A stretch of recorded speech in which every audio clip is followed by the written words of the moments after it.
നമ്മുടെയൊക്കെ ലൈഫിലുണ്ടല്ലോ, സക്സസിൽ നിന്ന് സക്സസിലേക്ക് പോകണമെങ്കിൽ ഏറ്റവും പ്രധാനപ്പെട്ട ഒരു 3 കാര്യം എന്താണെന്നറിയാമോ? നമ്മളിപ്പോ എംപ്ലോയീസിനെ ഒക്കെ എടുക്കും ബിസിനസ്സിൽ, റൈറ്റ് ആയിട്ടുള്ള ഒരു എംപ്ലോയി അല്ല നമ്മൾ ഹയർ ചെയ്യണമെങ്കിൽ നമ്മുടെ ലൈഫ് ഉണ്ടല്ലോ, ആ ഒരു ബിസിനസ് നശിച്ചു പോകാനായിട്ട് അധികം സമയം വേണ്ട. ഒറ്റ ആൾ മതി. ഒരു ചീത്ത ആപ്പിൾ എത്തിയാൽ തന്നെ ആ ഒരു ഉള്ള ആൾക്കാരെയൊക്കെ മോശമാക്കാൻ പറ്റും. അതുപോലെ തന്നെയാണ് ഒരു റൈറ്റ് ആയിട്ടുള്ള ഒരു മനുഷ്യനെയാണ് നമ്മുടെ ജീവിതത്തിൽ നിൽക്കണമെങ്കിൽ ഒരു ബിസിനസ് പാർട്ണർ ആവാം. നമ്മുടെ ലൈഫ് അത്രയും എഫോർട്ട്ലെസ് ആയിട്ട് രക്ഷപ്പെടാനായിട്ട് ആ ഒറ്റാൾ മതി. അപ്പൊ അത് മനസ്സിലാക്കുക. ഒരു മനുഷ്യൻ മതി നമ്മുടെ ജീവിതത്തിൽ വിജയത്തിലേക്ക് പോകാനും ദുരന്തത്തിലേക്ക് പോകാനും. അപ്പൊ എടുക്കുന്ന ആൾക്കാരെ, ക്വാളിറ്റി ഉള്ള ആൾക്കാരെ, നമ്മുടെ വാല്യൂസുമായിട്ട് അലൈൻ ചെയ്യുന്ന ആൾക്കാരെ വളരെ ശ്രദ്ധിച്ച് തന്നെ അകത്ത് കൊണ്ടുവരിക. രണ്ടാമത്തെ കാര്യം എന്താണെന്നറിയാമോ?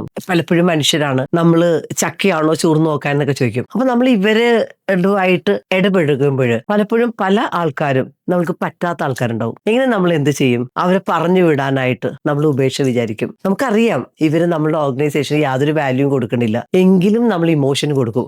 അവൻ വന്നിട്ട് ഇത്രയും നാളായില്ലേ, അപ്പൊ ഇനി ഒന്നുകൂടി അവനൊരു അവസരം കൊടുത്തേക്കാം. ഇങ്ങനെ ചിന്തിക്കുന്ന ഒരു അവസ്ഥയുണ്ട്. പക്ഷെ പല ബിസിനസ്സുകളിലും ജീവിതത്തിലും നമ്മൾ ചെയ്യുന്ന ഏറ്റവും വലിയൊരു മണ്ടത്തരാണ് നമ്മുടെ ലൈഫിൽ ഒരിക്കൽ പോലും മിസ്റ്റേക്കുകളിൽ നിന്ന് മിസ്റ്റേക്കിലേക്ക് പോണ ഒരു പാറ്റേണിലുള്ള ഒരാളെ എത്ര അവസരം കൊടുത്താലും നന്നാക്കാൻ പറ്റില്ല. അപ്പൊ റൈറ്റ് ടൈമില് നമ്മൾക്ക് റൈറ്റ് അല്ലാത്ത ഒരാളെ ഫയർ ചെയ്യാനായിട്ടുള്ള ധൈര്യം കാണിച്ചില്ലെങ്കിൽ ലൈഫിൽ ഒരിക്കൽ പോലും നിങ്ങൾക്ക് സക്സസ്ഫുൾ ആവാൻ പറ്റില്ല. മൂന്നാമത്തെ കാര്യം എന്ന് പറഞ്ഞു കഴിഞ്ഞാൽ നമ്മുടെയൊക്കെ ജീവിതത്തിൽ ഏറ്റവും ഇമ്പോർട്ടന്റ് ആയിട്ടുള്ള കാര്യമാണ് നമ്മൾ എന്തൊക്കെ കാര്യങ്ങൾക്കാണ് നമ്മളൊരു മൂല്യം കൊടുക്കുക എന്നുള്ളത്. പല ബിസിനസ്സുകളിലും ആളുകൾ ചെയ്യുന്ന ഏറ്റവും മണ്ടത്തരം എന്താ വെച്ച് കഴിഞ്ഞാൽ, പെർഫെക്റ്റ് ആയിട്ടുള്ള, നമ്മൾ ഇന്ത്യയിലാണ് ജീവിക്കണമെങ്കിൽ ഒരു ബിസിനസ് ചെയ്യുമ്പോൾ GST റൈറ്റ് ആയിട്ട് അടയ്ക്കുക, ഇൻകം ടാക്സ് റിട്ടേൺ ഫയൽ ചെയ്യുക, ഗവൺമെന്റിനുള്ള കാര്യങ്ങൾ ഗവൺമെന്റിന് കൊടുക്കുക, ഇതൊക്കെ നമ്മളുടെ കടമയാണ്. അപ്പൊ ഇങ്ങനെയുള്ള കാര്യങ്ങൾ അവഗണിച്ചിട്ട് ഒരു ഓർഗനൈസേഷൻ മുന്നോട്ട് പോകാം എന്ന് വിചാരിക്കുന്നുണ്ടെങ്കിൽ അതൊരു വ്യാമോഹം മാത്രമാണ്. ഒരിക്കൽ പോലും അങ്ങനെ ചെയ്യുന്ന ഒരു കമ്പനിക്ക് ഒരു ഗ്രോത്തിലേക്ക് പോകാനായിട്ട് സാധിക്കില്ല. അപ്പൊ നിങ്ങളൊരു ബിസിനസ്